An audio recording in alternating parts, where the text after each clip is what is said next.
మరి కోర్టుకు ఎందుకు వెళ్ళారండి ఆయన? ఎంత అన్యాయం కాకపోతే తీసుకోమనండి. మళ్ళీ ఆయన బినామీలు తీసుకొస్తే మేము ఐటీకి కంప్లైంట్ చేస్తాం. గుమ్మడికాయల దొంగ ఎవరంటే భుజాలు తడుకుంటా ఉన్నారు మీరు. డబ్బు కడితే ఐటీ రైడ్లు చేపిస్తాము, డబ్బు కట్టకపోతే మీరు డిఫాల్టర్గా మిగిలిపోతారని చెప్పేసి బెదిరిస్తూ ఉన్నారు. అంటే చంద్రబాబు నాయుడు యొక్క బినామీ మీరే అని చెప్పి చాలా స్పష్టంగా తెలిసిపోతా ఉంది. ఆయన ఏమన్నారు, నా దగ్గర ఇంత క్యాష్ చెక్ లేదన్నాడు, వైట్ లేదన్నాడు. వైట్ వాడాడు, వైట్ లేదు అంటే నల్లగానే ఉన్నట్ట.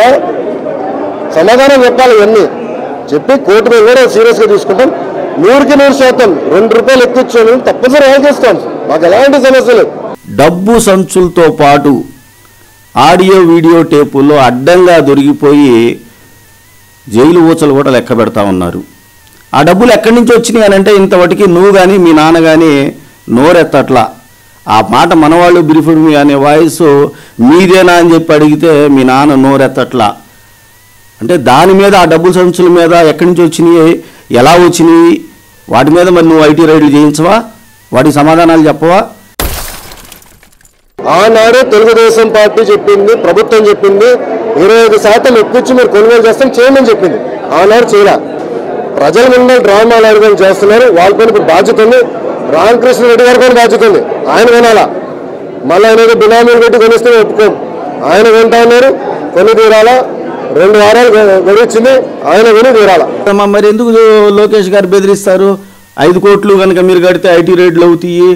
నేను చెప్పాను నా దగ్గర డబ్బు లేదన్నా. అంటే వైట్ మనీ ఏందో బ్లాక్ మనీ ఏందో లోకేష్ బాబు చేస్తే మేము తెలుసుకోవాలా? ఆయన తెలుసుకోవాలి. జయంతికి వర్ధంతికి తేడా తెలియనటువంటి మనిషిని నేను మంత్రిని చేశానే, తప్పు చేశానని చంద్రబాబు నాయుడు గారు తెలుసుకోవాలి. జయంతికి వర్ధంతికి తేడా తెలియని నేను మంత్రిని అయ్యాని ముందు వాటికి తేడా ఏందో తెలుసుకొని వచ్చి నేను పరిపాలన చేస్తానని చెప్పి ఈయన తెలుసుకోవాలని తప్ప బ్లాక్ మనీ ఏందో వైట్ మనీ ఏందో మొత్తం మాకు తెలుసు. నీకు దమ్ము ధైర్యం ఉంటే రా, సిబిఐ ఎంక్వైరీ అయ్యి నీ ఆస్తుల మీద నా ఆస్తుల మీద అని చెప్పి చెప్తా ఉన్నాను. మమ్మల్ని బెదిరిస్తే బెదిరే వాళ్ళు ఎవరు లేరు ఇక్కడ. చాలా స్పష్టంగా చెబుతున్నా, మీ నాన్నని ఖచ్చితంగా జైలు ఊచలు లెక్క పెట్టిస్తా నేను ఓటుకు నోటు కేసులో. ఇప్పటికే సుప్రీంకోర్టు నోటీసులు ఇచ్చింది, ఇది మాత్రం మర్చిపోబాకండి మీరు.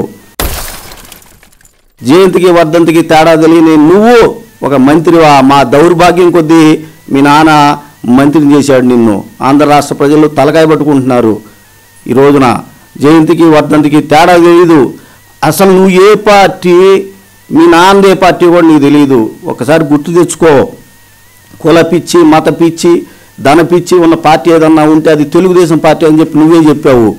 ఇవన్నీ కూడా ఒకసారి గుర్తు తెచ్చుకొని ఒక మంత్రిగా మీ నాన్న నిన్ను అడ్డదారిలో నిన్ను మంత్రిని చేసిన సమయంలో అదృష్టం కొద్దీ అయ్యావు. నేను కూడా కోరేది ఏంటంటే కావాలని ఒక్క పదం అటు ఇటు వేస్తే కావాలని ప్రతిపక్ష పార్టీలు వక్రీకరించే విధంగా చేస్తున్నారు. అది కరెక్ట్ కాదు. అట్లా చేస్తే దుమ్మెత్తి పోయొచ్చు. ఇప్పుడు స్లిప్ ఆఫ్ ద టంగ్ 2-3 అంటాం, అది తప్పడితే ఎట్లా? ఇప్పుడు ఆయుసలో స్పీడ్లో మాట్లాడేస్తారు 2 నిమిషాలు. అది కూడా వాళ్ళు సమర్థించాలి. అటు వాళ్ళు చెప్పిన వాక్యాలు అన్నీ చూస్తే ఎన్ని తప్పులు చేశారు. మల్టిప్లికేషన్ కూడా రాదు కొంతమందికి. అట్లంటే అది కరెక్ట్ కాదు. వక్రీకరిస్తే ఎట్లా? అన్నీ కావాలని తెలుగుదేశం పార్టీ ఇచ్చిన ఆఫరే కదా ఇది. వాళ్ళ అవసరం కోర్టు వరకు వెళ్ళారు. అదే తీసుకొస్తే 2 వారాలు 4 వారాలు ఇచ్చాము మేము. ఇచ్చి కొనమని ఉండాలి, కొనలేదు. ఇప్పుడు వచ్చి కొనమనండి, నో ప్రాబ్లం.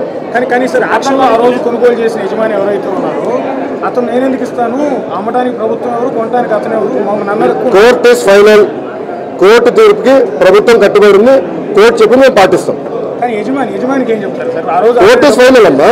Sub judice matter. కోర్టులో ఉన్న తర్వాత వ్యక్తులు ఇర్రెలవెంట్. కోర్టు చెప్పింది కనుక కోర్టు ఇస్ ఫైనల్. దాంట్లో క్లారిటీ ఉంది.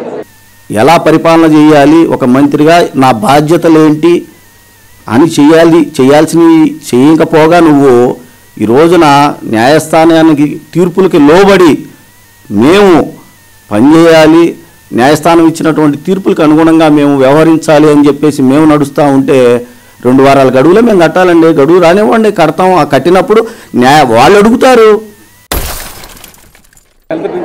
ఆయన చెప్పారు కదా, దానిపైన క్లారిఫికేషన్ మంత్రి గారు ఇచ్చారు. దానికి నేను చెప్పాల్సిన అవసరం లేదు. ఆయన ఆల్రెడీ క్లారిఫై చేశారు. ఒక్కొక్క ఛానల్కి వచ్చి మరీ క్లారిఫై చేశారు. ఆ విషయంలో ఆయన క్లారిటీ ఇచ్చారు. నువ్వు చేయాల్సిన పని ఏందయ్యా అంటే ఆల్రెడీ మాణిక్యాలరావు గారు దేవాదాయ శాఖ మంత్రి గారు స్పందించారు. చాలు అంతవరకు 2 వారాల గడువు ఇచ్చింది మాకు. 2 వారాల గడువు వెయిట్ చేయి నువ్వు. వెయిట్, ఎందుకంటే 5 కోట్ల రూపాయలతోటి వైట్ మనీ తోటి వ్యాపారాలు చేసేవాళ్ళు ఇక్కడ ఎవరు లేరని మాత్రం నువ్వు అనుకోబాక.